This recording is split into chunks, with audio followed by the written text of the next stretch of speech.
जी, good evening class. Good evening sir. Hello sir. Hello, कैसे हैं आप सब? सॉरी सर, ये मेरी डॉटर है। कोई बात नहीं है, मैं समझ गया। इसके लिए सॉरी की आवश्यकता नहीं है। जी, देखिए, लास्ट क्लास में हम लोग अध्याय 14 को समाप्त कर चुके हैं आईपीसी के, और आज की क्लास में हम अध्याय 15 जो बात करता है of offences relating to religion, धर्म से संबंधित अपराधों के विषय में बात करने वाला ये हमारा अध्याय है, अध्याय 15। ठीक है, चैप्टर नंबर 15 ये बात कर रहा है धर्म से संबंधित अपराधों के विषय में। कुल इसमें 5 धाराएं हैं अमेंडमेंट सहित।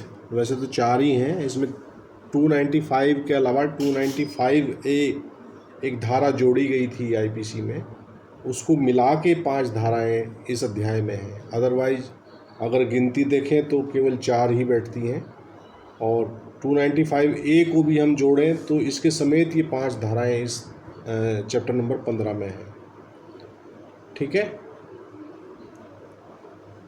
इसमें जो 295A है ये सेक्शन 1927 में इंट्रोड्यूस किया गया आईपीसी में। 1927 से पहले ये धारा नहीं थी, इसको इंट्रोड्यूस किया गया, और इस धारा को ऑनरेबल सुप्रीम कोर्ट में चैलेंज भी किया गया कि ये जो है अनकॉन्स्टिट्यूशनल है, और इस पर केस लॉ एक लिख लीजिए 295A पे, Ramji Lal Modi versus state of UP 1957।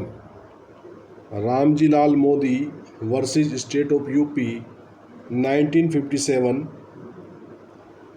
ये कॉन्स्टिट्यूशनल बेंच ने इसको जो है कॉन्स्टिट्यूशनल घोषित किया हुआ है कि ये अनकॉन्स्टिट्यूशनल नहीं है। इसको वैलिड हेल्ड किया ऑनरेबल सुप्रीम कोर्ट ने, मतलब कि कॉन्स्टिट्यूशनल बेंच ने इसको वैलिड घोषित किया हुआ है।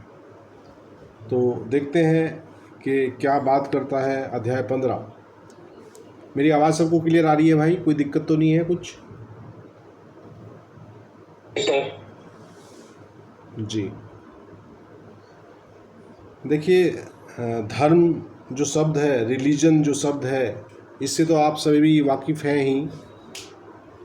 ये प्योरली आस्था का विषय है, और हमारा जो देश है उसमें बहुत सारे धर्म को मानने वाले लोग रहते हैं। ठीक है, तो धर्म से संबंधित अपराधों के विषय में 295 क्या कह रहा है इसको देख लेते हैं।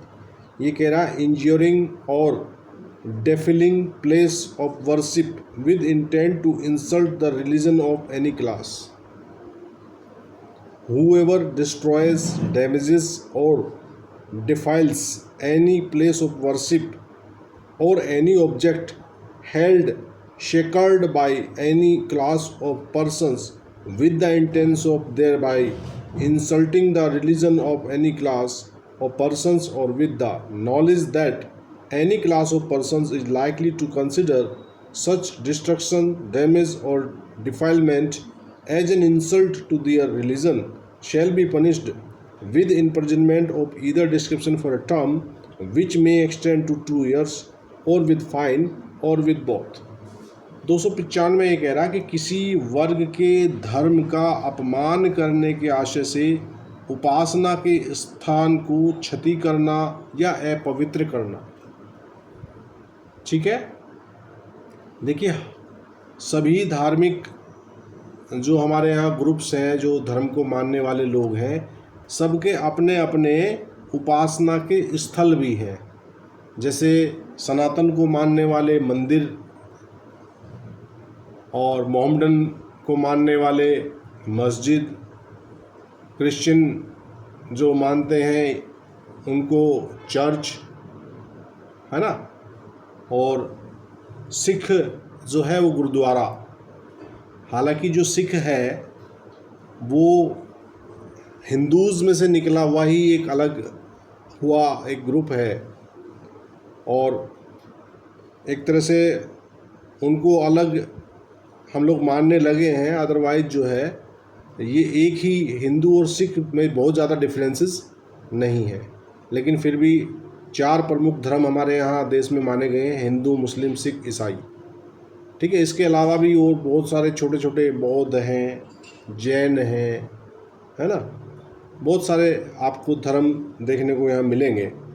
तो 295 ये कह रहा है कि अगर आप जो कोई किसी उपासना स्थान को या व्यक्तियों के किसी वर्ग द्वारा पवित्र मानी गई किसी वस्तु को, ठीक है, देखिए उपासना स्थल भी आ गया इसमें, और कोई ऐसी वस्तु भी आ गई जिसको कोई वर्ग जो है वो अपने लिए क्या मानता है, पवित्र मानता है। जैसे कि जो किताब को मानने वाले धर्म हैं, कौन कौन से धर्म हैं जो किताब को मानते हैं भाई?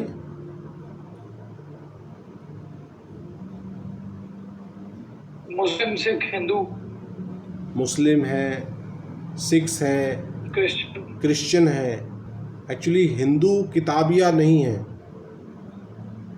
मतलब रामायण वगैरह नहीं, वो हाँ वो तो आ जाएगा यहाँ, लेकिन जो किताबिया शब्द स्पेसिफिकली यूज किया जाता है वो इन्हीं के लिए यूज किया जाता है। ठीक है, वैसे तो धार्मिक पुस्तकें जो हैं वो सनातन धर्म में भी काफ़ी आपको मिलेंगी। रामायण है ना, महाभारत है, गीता है, वो सब हम उनको पवित्र मानते हैं। ठीक है, तो जी नुकसानग्रस्त या अपवित्र इस आशय से करेगा कि किसी वर्ग के धर्म का तद द्वारा अपमान किया जाए, या यह संभाव्य जानते हुए करेगा कि व्यक्तियों का कोई वर्ग ऐसे नाश, नुकसान या अपवित्र किए जाने को अपने धर्म के प्रति अपमान समझेगा, तो वह दोनों में से किसी भांति के कारावास से, जिसकी अवधि 2 वर्ष तक की हो सकेगी, या जुर्माने से, या दोनों से दंडित किया जाएगा। Is that okay? जी रीति क्लियर हुआ है? 295 कुछ क्या क्या चीज़ें यहाँ आई हैं? उपासना किए जाने का स्थान आया है, या कोई ऐसी वस्तु आई है जिसको वो वर्ग, वो धर्म विशेष के लोग उसको पवित्र मानते हो। तो उपासना स्थल में कोई तोड़फोड़ करे, उसको अपवित्र करे, या किसी ऐसी वस्तु जिसको वो पवित्र मानते हो उसके प्रति कोई क्या करे, बदसलूकी करे, कुछ नुकसान पहुंचाए, नष्ट करे, तो ऐसी अवस्था में 295 आपका एक्शन में आ जाएगा। और 295 में सज़ा का प्रावधान कितना है भाई? 2 वर्ष तक की सज़ा का प्रावधान है, या जुर्माना, या दोनों से दंडित किया जाएगा।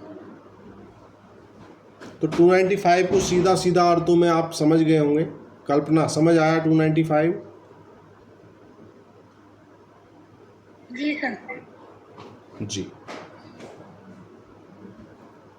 अब अगला सेक्शन 295A है, जो कि मैंने इसका हिस्ट्री भी आपको बता दी। कब इंट्रोड्यूस किया गया कल्पना ये धारा 295A आईपीसी में? 1927। बहुत बढ़िया, 1927 में इसको इंट्रोड्यूस किया गया। और कौन सा केस लो मैंने बताया? एनू, जिसमें ऑनरेबल सुप्रीम कोर्ट की संवैधानिक पीठ ने इसको कॉन्स्टिट्यूशनल घोषित किया, वैलिड घोषित किया, संवैधानिक घोषित किया। कौन सी केस लो मैंने नोट कराई? जी, Ramji Lal Modi versus state of UP 1957। Yes, बहुत बढ़िया। सुप्रीम कोर्ट का केस लॉ है जिसमें कहा गया कि दिस इज़ नॉट अनकॉन्स्टिट्यूशनल। और तो 295A कह रहा है, deliberate and malicious acts intended to outrage religious feelings of any class by insulting its religion or religious beliefs। ये कह रहा कि विमर्शित और विद्वेषपूर्ण कार्य जो किसी वर्ग के धर्म या धार्मिक विश्वासों का अपमान करके उसकी धार्मिक भावनाओं को आहत करने के आशय से किए गए हों। विमर्शित का मतलब क्या हुआ? डेलिब्रेट शब्द से क्या तात्पर्य निकल रहा है यहाँ? शोभित।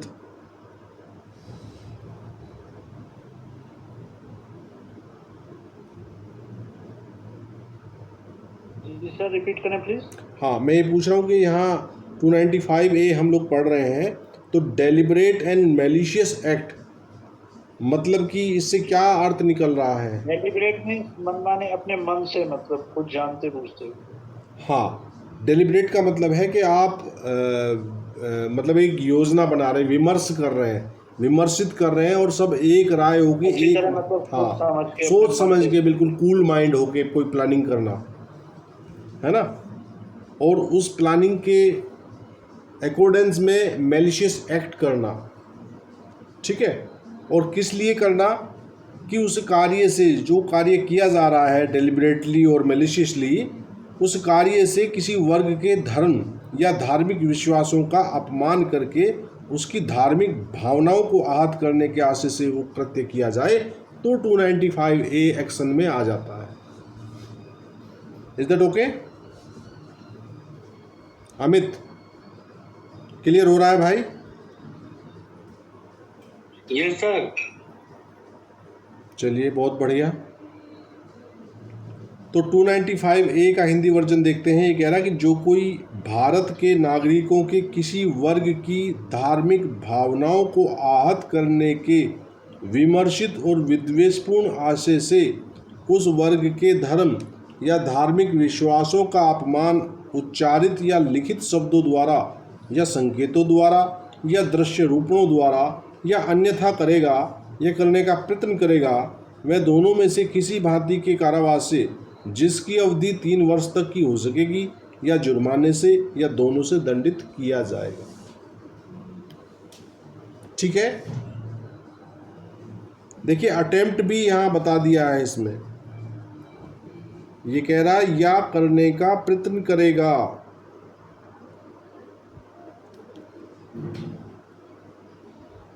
ठीक है भाई? Yes sir. देखिए, प्रयत्न के लिए कुछ धाराएं स्पेसिफिकली बताई गई हैं किसी अपराध को करने के लिए, और यदि किसी अपराध के प्रयत्न के लिए कहीं कोई व्यवस्था नहीं की गई है तो फिर वो कहाँ पढ़ा जाता है? कल्पना? 511 सर, IPC। जी, बहुत अच्छे। 511 IPC जो है कि वो अवशिष्टात्मक धारा है। अवशिष्टात्मक धाराएं कौन सी होती है? कि जो कहीं नहीं, जिनके बारे में व्यवस्था किसी चीज़ की दी हुई है, वो उस धारा में चली गई। प्रयत्न के लिए आपको कहीं कहीं कुछ चीज़ें मिल जाएंगी, जैसे कि यहाँ प्रयत्न के लिए 295A में ही बता दिया है कि यदि कोई अटेम्प्ट करेगा ऐसा, तो वो अटेम्प्ट वाला बंदा भी यही 295 में ही आ जाएगा।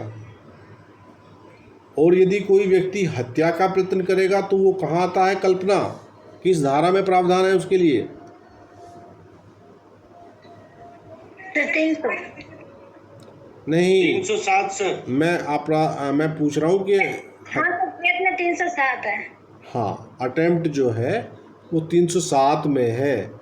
और अमन वसल, आप बताइए कि 308 में क्या है IPC के?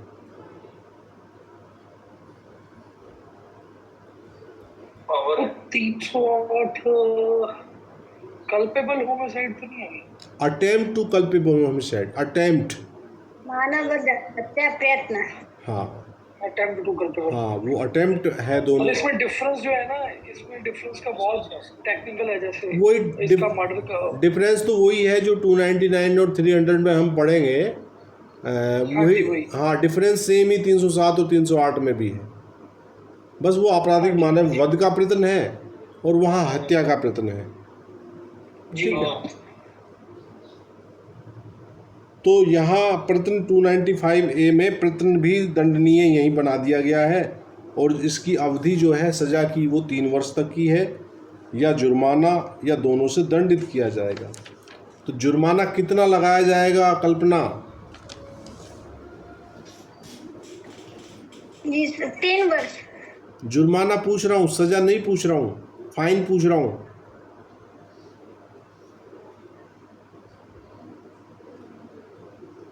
सर सर अत्यधिक नहीं, लेकिन एक रीजनेबल। हाँ, जहाँ स्पेसिफिकली जुर्माने की रकम खुली नहीं होती है तो फिर कौन सी धारा एक्शन में आ जाती है अनु? सर 63। Section 63 IPC. वो क्या कहता है अमन? सेक्शन 63 आईपीसी क्या कहता है? वो नहीं पता।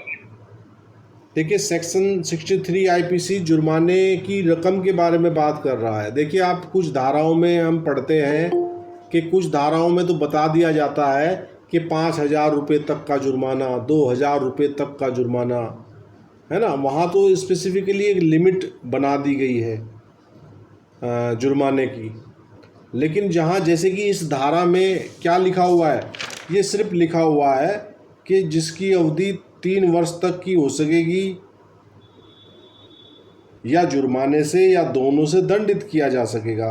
और ऐसे ही इसकी जो पिछली धारा है वो भी यही कह रही है कि सज़ा तो उन्होंने 2 वर्ष बता दी है, लेकिन जुर्माने की रकम कोर्ट के डिस्क्रिप्शन पे छोड़ दी है कि कोर्ट तय करे कि कितने रुपए का जुर्माना लगाना है। तो वैसी अवस्था में जहाँ जुर्माने की रकम घोषित ना हो किसी धारा के द्वारा, तो फिर धारा 63 आईपीसी एक्शन में आ जाती है। और जब आप न्यायाधीश बनेंगे तो आपको 63 को ध्यान में रखते हुए आपको जुर्माना लगाना है। और 63 ये कहता है कि आपको जुर्माना लगाने की जो आपकी पावर है उस पे जो है कोई रोक नहीं है, लेकिन वो अमर्यादित भी नहीं होना चाहिए। मतलब कि आप जितना चाहें उतना जुर्माना लगा सकते हैं, लेकिन जुर्माना ऐसा भी ना हो कि सामने वाले की कमर ही टूट जाए बिल्कुल। तो वहाँ आपको अपना तार्किक बुद्धि यूज करनी है कि भी कितना जुर्माना यहाँ वाजिब रहेगा। Is that okay? जी सर। चलिए, बहुत अच्छी बात है। अब 296 कह रहा है disturbing religious assembly. Religious assembly क्या है? धार्मिक जमाव कोई भी हो सकता है, किसी भी धर्म का हो सकता है, ठीक है।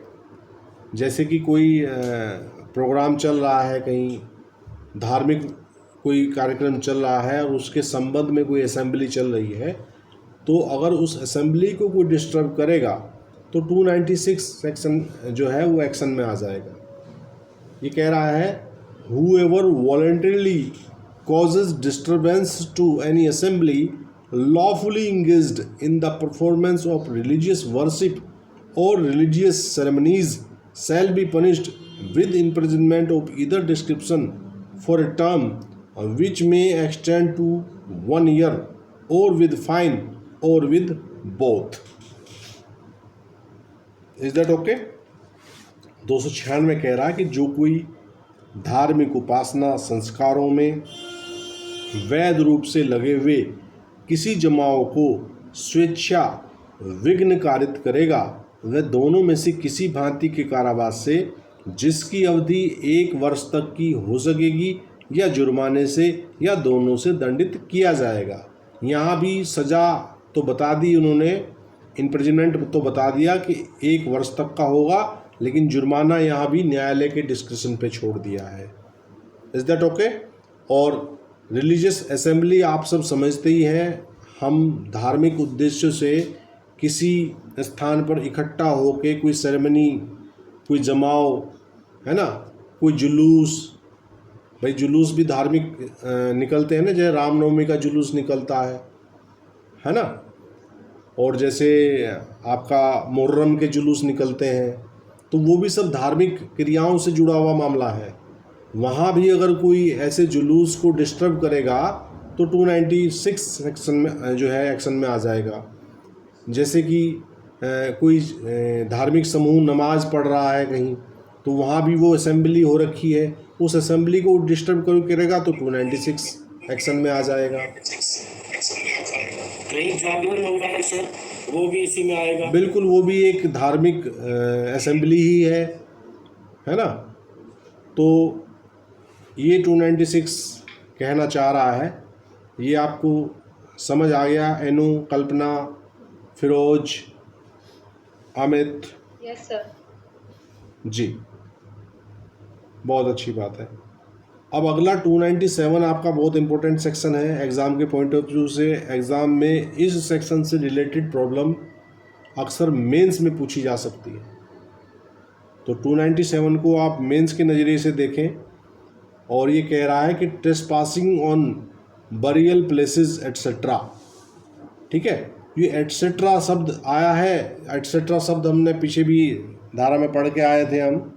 तो वहाँ एट्सेट्रा का मतलब है कि इस प्रकार की और भी चीज़ें हैं। कब्रिस्तान आदि में अतिचार करना, तो कब्रिस्तान के अलावा इस प्रकार के और भी स्थान हैं जहाँ के शवों को डिस्पोज ऑफ किया जाता है, जैसे कि शमशान है, तो वो भी तो कब्रिस्तान के इक्विवेलेंट ही है भाई। कब्रिस्तान में बरियल, वहाँ शवों को दफनाया जाता है, और आपके जो शमशान हैं उनमें दाह संस्कार किया जाता है। तो इस प्रकार के स्थानों पर यदि कोई ट्रेसपास करता है, और वो क्या करता है ट्रेसपास करके, whoever with the intention of wounding the feelings of any person और of insulting the religion of any person, और with the knowledge that the feelings of any person are likely to be wounded, और that the religion of any person is likely to be insulted thereby, commits any trespass in any place of worship or any place of क्या है sepulture or any place set apart for the performance of funeral rites or as a depository for the remains of the dead, or offers any indignity to any human corpse, or causes disturbance to any person assembled for the performance of funeral ceremonies, shall be punished with imprisonment of either description for a term which may extend to 1 year, or with fine, or with both। ठीक है भैया, ये 297 बात कर रहा है। ये कह रहा है कि कब्रिस्तानों आदि में अतिचार करना। ये कह रहा है कि जो कोई किसी उपासना स्थान में, किसी कब्रिस्तान पर, या अंत्येष्टि क्रियाओं के लिए, या मृतकों के अवशेषों के लिए निक्षेप स्थान के रूप में पृथक रखे गए किसी स्थान में अतिचार, या किसी मानव शव की अवहेलना, ये मानव शव की अवहेलना को अंडरलाइन कर लीजिए यहाँ, ठीक है, या अंत्येष्टि संस्कारों के लिए एकत्रित किन्हीं व्यक्तियों को विघ्न कारित करे, इस आशय से करेगा कि किसी व्यक्ति की भावनाओं को ठेस पहुंचाए, या किसी व्यक्ति के धर्म या धर्म का अपमान करे, या यह संभावित जानते हुए करेगा कि तद्वारा किसी व्यक्ति की भावनाओं को ठेस पहुंचेगी, या किसी व्यक्ति के धर्म का अपमान होगा, वह दोनों में से किसी भांति के कारावास से, जिसकी अवधि 1 वर्ष तक की हो सकेगी, या जुर्माने से, या दोनों से दंडित किया जाएगा। ठीक है। अब इस पे जो प्रॉब्लम अक्सर आती है 297 पे, उसे 297 को हम डीपली अगर नहीं समझे होते हैं तो हम उस प्रॉब्लम को डाइवर्ट कर जाते हैं। ठीक है। प्रॉब्लम ने समस्या क्या दी जाती है कि एक व्यक्ति ने किसी मृत महिला के शरीर के साथ रेप किया, तो हमारा दिमाग दौड़ जाता है उधर, कहाँ, 376 की तरफ चला जाता है। हाँ, लेकिन चूंकि वहाँ उसके लिए महिला का जीवित होना जरूरी है, यहाँ तो वो एक मानव शव है और उसकी अवहेलना की जा रही है, तो उसको 297 को कोट करते हुए हमें अपना जवाब देना है। वहाँ आपको ध्यान ये रखना है कि वो जो अपराध किया जा रहा 376 जो है वो जीवित व्यक्ति के विषय में बात करता है। मृत व्यक्ति की अवहेलना मतलब मानव शव की अवहेलना जो है वो 297 में बताई गई है। तो यही मेनली प्रॉब्लम्स अक्सर पूछी जाती है। वहाँ वो कोई भी कृत्य ऐसे मानव शव के विरुद्ध बताया जाता है, मानव शव। अब वो किसी मान लीजिए चलो रेप का उदाहरण अलग रख दीजिए उसको, कोई आपको ऐसा एग्जाम्पल दे के बताए कि भाई कोई शव के साथ मारपीट कर दी, डंडे से शव को पीट दिया, तो उसके लिए 323-24 में थोड़े जाएगा मामला मारपीट, फिर मामला यही 297 में कूद के आ जाएगा। इसका एक एग्जांपल है सर, जी जी जी। ये फ्यूनरल प्लेस होते हैं, इस तरीके के फ्यूनरल प्लेस जो होते हैं, ये यहाँ पे मतलब अब ये उसमें था एग्जांपल, ये कोई वो नहीं है केस लॉ। ये मैंने बचपन में कॉमिक्स आती थी ना, वो बहुत पढ़ता था सर मैं। उसमें एक स्टोरी थी कि एक आदमी ने ब्लैकमेलिंग का नया तरीका निकाला कि वो क्रिश्चियंस के वो थे जो कब्रिस्तान होता है, वहां जाके वो जो उनकी कब्रें थी उनको तोड़ के बॉडीज निकाल लेता था। बॉडी का मतलब जो स्केलेटन वगैरह होता था वो निकाल लेता था। जो भी अवशेष बाद बचे में उनके पते पे जो है लेटर्स लिख के कहता था या तो पैसे दो वरना देखो तुम्हारा वो तो मुर्दा तो मैं लिए घूम रहा हूँ पैकेट में। हाँ बिल्कुल, सारे पैसा देते थे उसको। हाँ बिल्कुल बिल्कुल बिल्कुल। तो वो मामले, इस तरह के मामले 297 में ही जाएंगे। अगर ऐसा कोई कृत्य करेगा तो 297 में, क्योंकि वो मानव शव की अवहेलना कर रहा है। ठीक है। कुछ दिन पहले एक वो भी आया था सर, वो डेड बॉडीज के साथ रेप करता था, वो एक साइको था, मुस्लिमों के कब्रिस्तान से निकाल जी जी जी जी बिल्कुल। तो कह रहा है इस आशय से करेगा कि किसी व्यक्ति की भावनाओं को ठेस पहुंचाए या किसी व्यक्ति के धर्म का अपमान करे, या यह संभाव्य जानते हुए करेगा कि तद द्वारा किसी व्यक्ति की भावनाओं को ठेस पहुंचेगी या किसी व्यक्ति के धर्म का अपमान होगा, वह दोनों में से किसी भांति के कारावास से जिसकी अवधि 1 वर्ष तक की हो सकेगी या जुर्माने से या दोनों से दंडित किया जाएगा। देखिए वो ऐसी समस्या दे के आपसे चार्ज फ्रेम करने के लिए भी बोल सकता है एग्जामिनर। इस प्रकार की समस्या आपको दे दे और कहेगा आरोप की विरचना कीजिए, तो आरोप की विरचना आपको 376 में नहीं ले जानी है, 297 में ही रखना है उसको। क्योंकि वहाँ मानव सब मट्टी हो गया, वो जैसे ही जान निकली तो वो सब और सब की अवहेलना की बात जो है वो 297 कर रहा है। ठीक है भाई। सर एक प्रॉब्लम क्वेश्चन है मेरा जी पूछिए। पूछो, पहले तुम ही पूछो। ये जो लॉकडाउन जो लगा था इसमें जितनी डेथ हुई थी महामारी में, तो कुछ शवों को डायरेक्टली फेंक ही दिया जा रहा था, तो क्या हम उसमें शिकायत कर सकते थे 297 में? उस टाइम हम जा सकते थे या नहीं? वो इंटेंशन तुमने पढ़ा नहीं इसका शुरू में क्या वर्ड, वो मतलब इसलिए नहीं, लोगों से कोई शौक चढ़ रहा है ऐसा करने का। परिस्थिति ऐसी बन रही थी कि डेड बॉडीज को रखने की जगह नहीं थी। लाइन से बॉडियां मैंने देखी थी उस दौरान, शमशान घाट में लाइन से बॉडी थी। बॉडियों को वापस ले जाने के लिए भी कह दिया था, जबकि वो कहते थे कि एक बार घर से बॉडी निकल गई तो घर में वापस नहीं आएगी, बॉडी घर वापस ले जानी पड़ी, वेटिंग चली। वो तो एक अपरिहार्य परिस्थिति हो गई। कोई उसका ऐसा इंटेंशन थोड़ा ही था उसको कोई वो मतलब उसकी कोई बेइज्जती करने का बॉडी का, या बॉडी के साथ कोई और गलत काम करने का। तो वो तो सर्कमस्टेंसेस दानिश ऐसी बनी हुई थी उस टाइम, जो परिस्थितियां थी जी उन परिस्थितियों में वो बॉडी को थोड़ी इंसल्ट कर रहे हैं रिलीजन को। दानिश एक क्वेरी है सर। हाँ जी।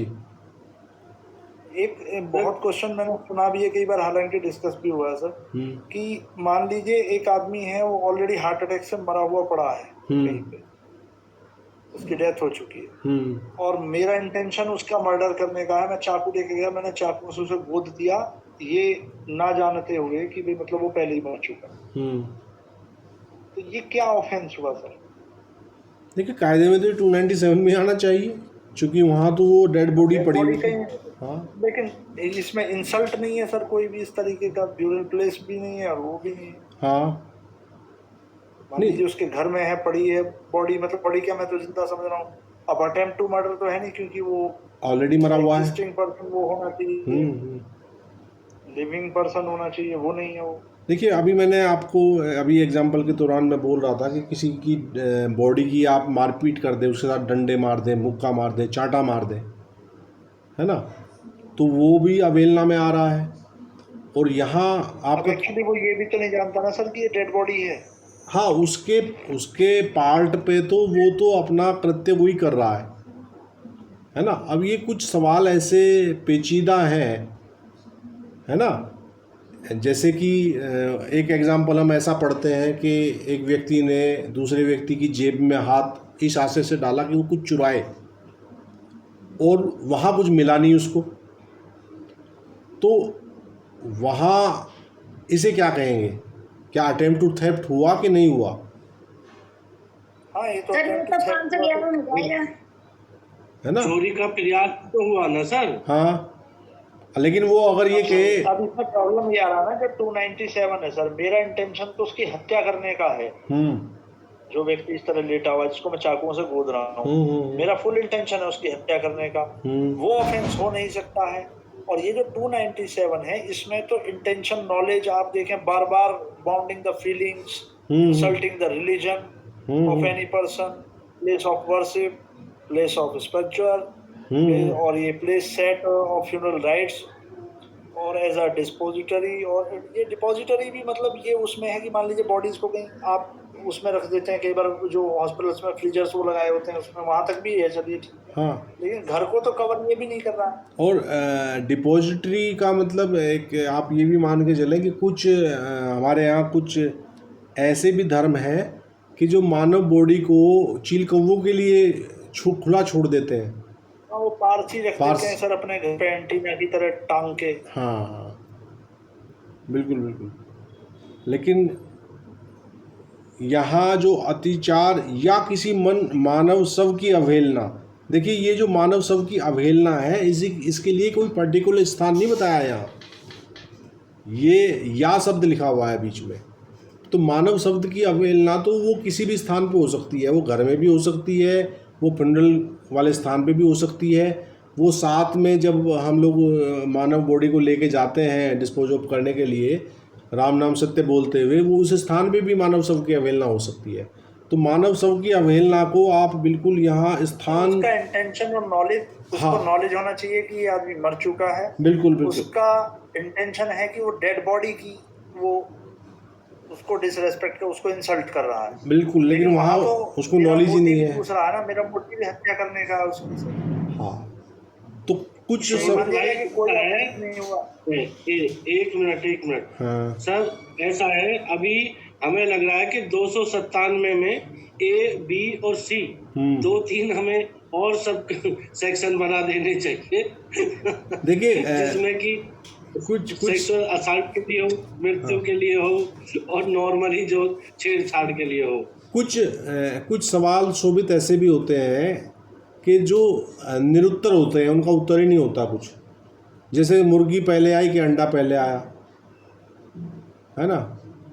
तो नहीं, इस पे एक्चुअली काफी वो हुआ, तो मुझे लगता नहीं आईपीसी में इसके लिए कोई प्रोविजन हो। मतलब मैक्सिमम जो मैं इसके एक रिजल्ट पे पहुंचा हूँ, हाँ, वही तो मैं कह रहा हूँ कि जो मुझे लगता है सर, और ये वो तो ये है कि अगर आदमी मर भी गया, हाँ, तो बॉडी जो है वो कम से कम उसकी प्रॉपर्टी तो है। बिल्कुल, ये तो है, ये तो है। तो उसको मिसचीफ है, अगर वो इस तरह वो कर रहा है तो 427 तो हो सकता है, अगर बॉडी को उसकी प्रॉपर्टी मान लिया जाए, क्योंकि वो मृतक जो है वो बॉडी उसकी प्रॉपर्टी है। किसकी प्रॉपर्टी? मरने वाले की स्वयं अपनी प्रॉपर्टी या मरने वाले की सर। ऐसा नहीं है मतलब आदमी मर गया तो उसकी बॉडी के साथ कोई कुछ भी करे। हाँ, तो है वो अवहेलना शब्द यहाँ 297 में इन्होंने बताई है, लेकिन वहाँ वो ये इंटेंशन नॉलेज 297 में 302 में वो कवर नहीं हो रहा है, तो 427 में वो मिसचीफ में तो कम से कम कवर हो रहा है ना। नहीं, देखिए जो वैसे स्पेसिफिक इसके लिए सर मुझे कोई सेक्शन मिला नहीं। जो सब ये प्रॉब्लम कई बार पूछी गई है कि जो सब हो गया है ना, जिसका निधन हो गया, तो उसका तो सारे प्रॉपर्टी वगैरह सब कुछ रहा ही नहीं, कुछ भी नहीं रहा उसका। तो भाई वो तो है ना, पीड़ित एक मिनट रुक भी जाया करो। ऐसा है, एक डिग्निटी की जो बात होती है, अगर कोई व्यक्ति मर गया है और उसके रिचुअल्स पूरे करने हैं और रिचुअल्स पूरे प्रॉपर नहीं होते हैं, तो उसके घर वाले उसके एक राइट के लिए जो उसका रिचुअल्स किया जाना है फंडामेंटल राइट के तौर पे, वहाँ ये कवर हो सकता है कि किसी को मान लो सबको प्रॉपर फ्यूनल करने का अधिकार है और वहाँ उसको पेट्रोल डाल के डीजल डाल के उसको डिस्ट्रॉय किया जा रहा है, तो यहाँ पर एक डिग्निटी की बात आ सकती है फंडामेंटल राइट में। बिल्कुल बिल्कुल डिग्निटी है। वो तो जैसे हाथरस में किया था पुलिस वालों ने। हाथरस में तो किया था। आप हमारे एक पूर्व प्रधानमंत्री की बॉडी के साथ ऐसा हुआ है भाई।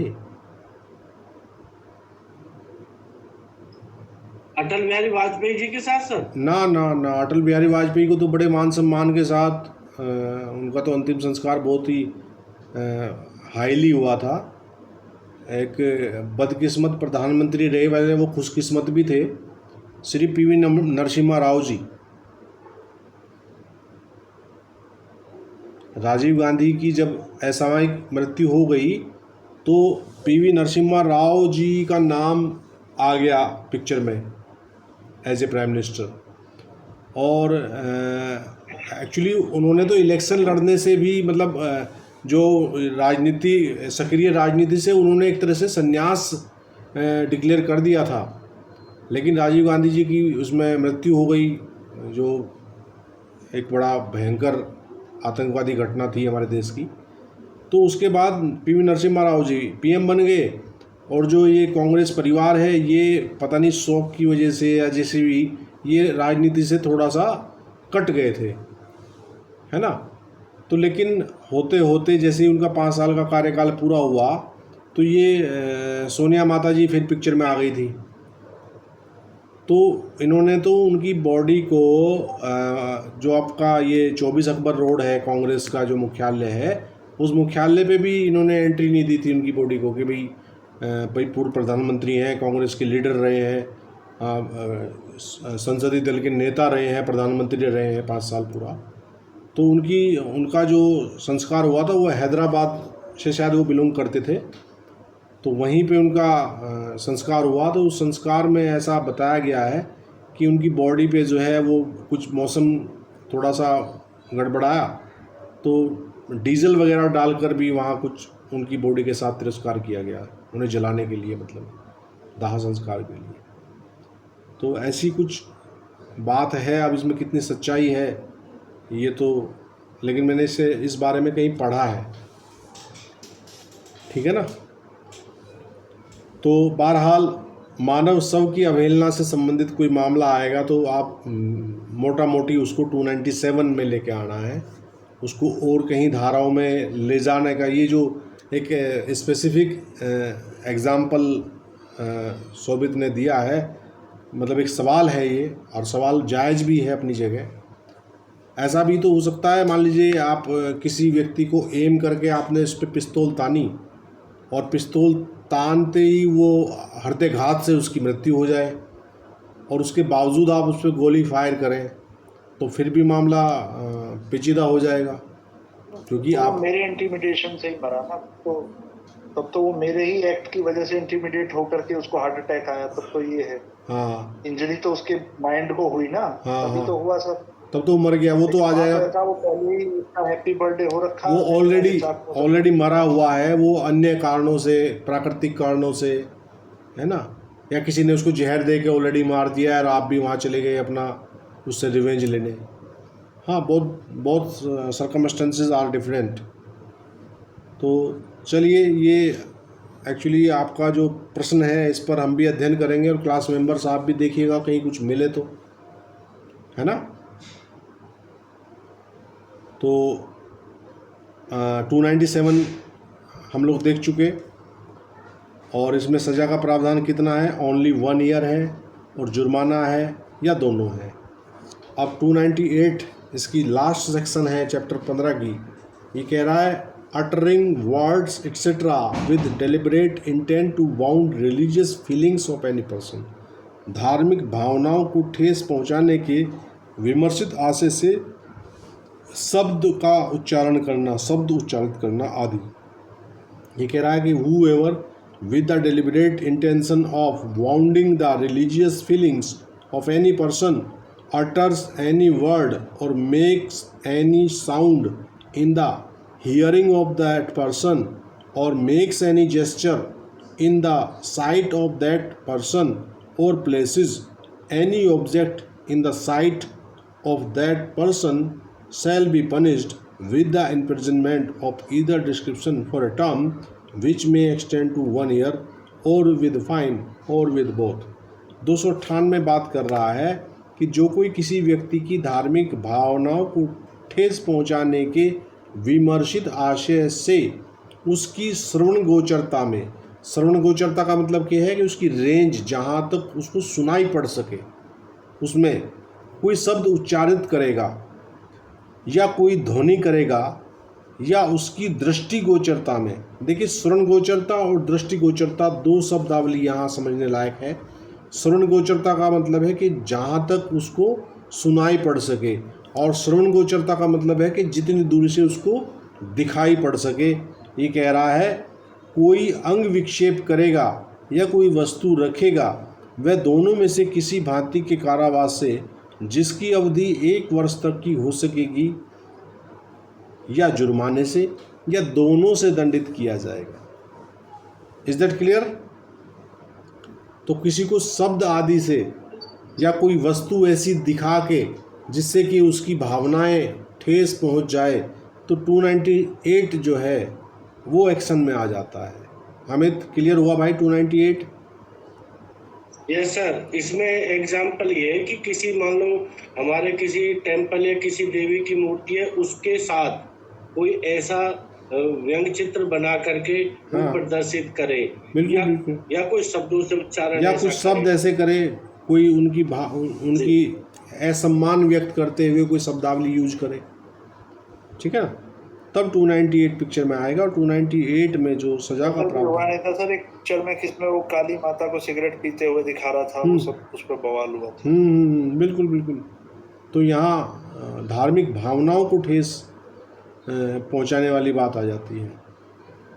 और हमारे देश में सबसे ज़्यादा जल्दी ठेस धार्मिक भावनाओं को ही पहुँचती है, क्योंकि हम लोग आस्थावान कंट्री में रहते हैं और यहाँ विभिन्न आस्थाएं हैं, और आस्थाएं आपस में टकरा जाती हैं, जबकि पता सबको है कि एक ही कोई परमपिता परमेश्वर है, एक शक्ति है जो पूरी दुनिया को चला रही है, उसी ने सारी व्यवस्था रची हुई है।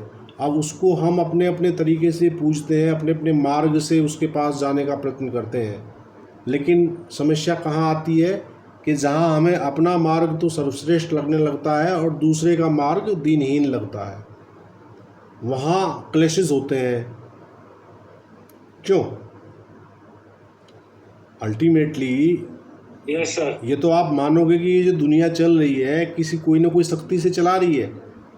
अब इसे कोई अल्लाह का नाम दे, कोई राम का नाम दे, कोई भगवान का नाम दे, कोई इसे ईसा मसीह ना व्हाट्सोएवर, अपने अपने आस्थाओं के अनुसार हमने सबने ये एक व्यवस्था बना ली है। और हो क्या रहा है कि हम आपस में ही हमारे जूतम पेजार हो रहा है उसी बात पे। भाई सभी को अपनी अपनी आस्थाएं मानने का पूरा राइट है कि नहीं है, और राइट होना भी चाहिए, लेकिन समस्या वहाँ उत्पन्न हो जाती है जहाँ दूसरे के मार्ग को तो आप दीनहीन समझने लगते हो और अपने को सर्वश्रेष्ठ समझने लगते हो। समस्या, लड़ाई झगड़ा, जो भी धार्मिक भावनाओं को आहत करने वाले मामले आ रहे हैं वो सब वहीं आ रहे हैं। इस बात को समझाने के लिए एक बहुत जी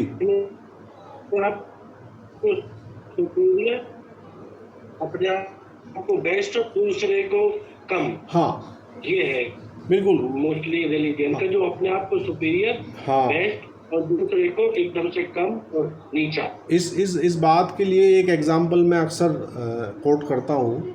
वो एग्जाम्पल ये है कि एक पिता की 4 संतानें हैं, सपोज कीजिए आप, और उस पिता को एक बच्चा तो डैडी बोल रहा है, एक पिताजी बोल रहा है ना, एक पापा जी बोल रहा है ना।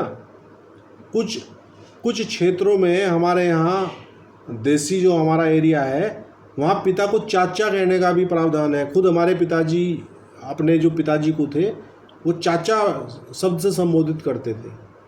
कहीं मतलब कि कहीं बाबूजी कह रहे हैं, कहीं इस प्रकार की सब शब्दावली होती है ना। अब मान लीजिए वो 4 औलाद हैं, वो आपस में लड़ पड़े हैं कि जी डैडी अच्छे हैं, वो कह रहा मेरे पापा अच्छे हैं, वो है तो एक ही, व्यवस्था तो एक ही है वो, लेकिन उसके बावजूद अगर आपस में उनमें जुतन पैजार हो रही है तो समझने की आवश्यकता है। मेरा मानना तो ये है कि उसको, वैसे तो धर्म जो है आपको सही आचरण चलाने के लिए वो व्यवस्था है कि आप अच्छा सोचें, अच्छा करें, अच्छा इंसान बने, लेकिन जब धर्म जो है आस्था से बढ़ के दिमाग में घुस जाए ना, तो फिर वो धर्म की बजाय वो अधर्म की तरफ उसका डाइवर्जन हो जाता है। धार्मिक होना अच्छी बात है, लेकिन कट्टर होना बुरी बात है। क्यों एनू? Yes sir. देखिए, आप अपने तरीके से भजन करिए, पूजन कीजिए, नमाज पढ़िए, अपने अपने तरीके हैं सबके, लेकिन जहाँ वो कोई भी धर्म हो सकता है, अगर कहीं कट्टरता का उसमें समावेश हो जाए तो फिर वो धर्म ना होके वो अधार्मिक कार्यों की तरफ मामला चल जाता है। ठीक है भाई, तो आज की क्लास को हम यहीं समापन करते हैं। 298 धारा के साथ हमारा चैप्टर नंबर 15 कंप्लीट हो जाता है, और नेक्स्ट जो हमारा चैप्टर है वो अध्याय 16 है, और one of the very very important section जो हमारे अध्याय 16 और 17 है ना, आप ये मान के देखिए कि फौजदारी अदालतों में 80 से 90% केसेस जो है वो इन्हीं चैप्टर से आते हैं। क्यों शोभित? जी सर। या तो आपके शरीर को कोई प्रभावित कर रहा है तो आप अध्याय 16 का मामला लेके आएंगे, आपकी संपत्ति को कोई नुकसान पहुंचा है तो 17 का मामला लेके आएंगे। तो अधिकतर मसले जो है वो यहीं से आ रहे हैं। तो चलिए आज की क्लास को समापित करते हैं और अगली क्लास में मिलते हैं, और अध्याय 16 को। जी क्या कह रहे दानिश? शुक्रिया बोला था सर। अच्छा।